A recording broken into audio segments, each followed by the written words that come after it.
Shalom semuanya, damai surgawi dari Sang Bapa turun atasmu, salam Kristus Raja.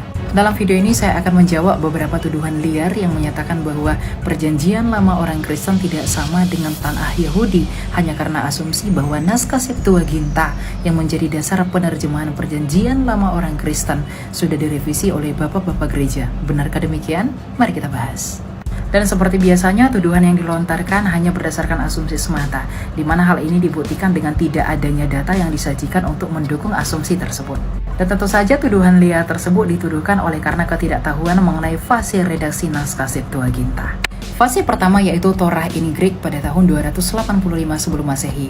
Pada fase ini memang benar adanya bahwa yang diterjemahkan kepada bahasa Yunani hanyalah 5 kitab Musa, sehingga fase ini disebut dengan Torah in Greek. Fase yang kedua adalah penemuan naskah Qumran di Gua ke-7, di mana penemuan ini menemukan adanya potongan kitab Yeremia yang berkode 7Q2 yang berbahasa Yunani, potongan kitab Torah 7Q1 dan juga kitab Apokrifa Perjanjian Lama dalam bahasa Yunani, yaitu kitab Henokh. Di mana hal tersebut membuktikan bahwa pada abad ketiga sebelum Masehi sampai abad pertama sebelum Masehi, orang-orang telah menggunakan Old Testament bahasa Yunani yang ada di Septuaginta. Nah, perlu Anda ketahui bahwa Septuaginta dalam Qumran tersebut merupakan karya Yahudi, bukan karya seorang Kristen atau bapak-bapak gereja. Sehingga tidak ada revisi dari bapak-bapak gereja karena Yesus belum menyatakan dirinya. Yang berikutnya adalah suatu fakta atau kenyataan bahwa perjanjian baru lebih banyak menggunakan kutipan perjanjian lama dalam naskah Septuaginta, bukan dari teks Masoretis. Dan yang menjadi pertanyaan adalah, jika Yesus mengutip naskah Septuaginta, mungkinkah ia mengutip naskah Septuaginta yang direvisi oleh bapak-bapak gereja? Bukankah era bapak-bapak gereja merupakan era setelah Yesus Kristus dan era para rasul? Atau mungkinkah bapak-bapak gereja lebih dahulu sebelum Yesus? Tentu saja tidak. Jadi argumentasi yang menyatakan bahwa Septuaginta telah direvisi bapak-bapak gereja untuk menguatkan atau mendukung seolah-olah itu mengarah pada Yesus adalah tidak benar adanya. Karena Yesus pun mengutip naskah Septuaginta. Sebagai perbandingan, kamu boleh lihat tulisan berikut ini.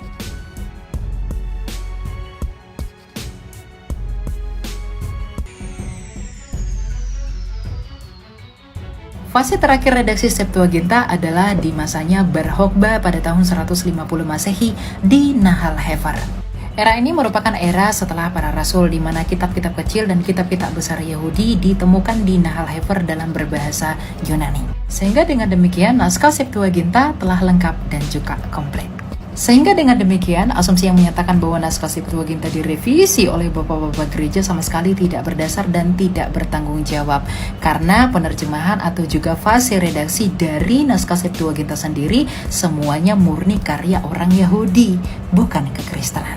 Bahkan hal tersebut juga dikonfirmasi oleh seorang sarjana Yahudi yang bernama Immanuel Tov, di mana beliau menyatakan bahwa memang naskah Septuaginta sudah eksis atau sudah ada sebelum era kekristenan. Bahkan ketika naskah Laut Mati ditemukan dari tahun 250 sebelum Masehi sampai tahun 70 Masehi, ditemukan teks Yunani yang eksis di dalamnya, seperti gulungan kitab Yesaya yang ada di naskah tersebut. Bahkan Philo, seorang filsuf Yahudi dari Alexandria, juga mengakui bahwa orang-orang Yahudi lah yang melakukan penerjemahan atas naskah-naskah tersebut ke bahasa Yunani. Dan bahkan penulis-penulis kuno seperti Demetrius, Artapanus, bahkan Josephus juga mengutip naskah Septuaginta. Sehingga tuduhan yang menyatakan bahwa naskah Septuaginta telah direvisi oleh bapak-bapak gereja yang menjadi dasar penerjemahan perjanjian lama orang Kristen demi dicocok-cocokkan untuk Yesus adalah salah total.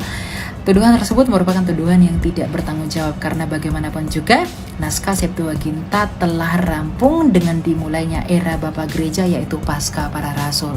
Perlu Anda ketahui bahwa teks Septuaginta jauh lebih unggul daripada naskah Masora, karena naskah Masora saat ini tidak sama dengan naskah Masora, yaitu Proto Masora sebelum diterjemahkan ke Septuaginta. Dan hal ini juga dibuktikan dengan lebih unggulnya persamaan Septuaginta dengan naskah Laut Mati daripada naskah Masora itu sendiri. Sehingga perjanjian lama orang Kristen jauh lebih otentik daripada naskah Masora yang ada sekarang. Dan tentu saja, perjanjian lama orang Kristen bukan hasil revisi bapak-bapak gereja. Tuhan memberkati dan shalom aleichem.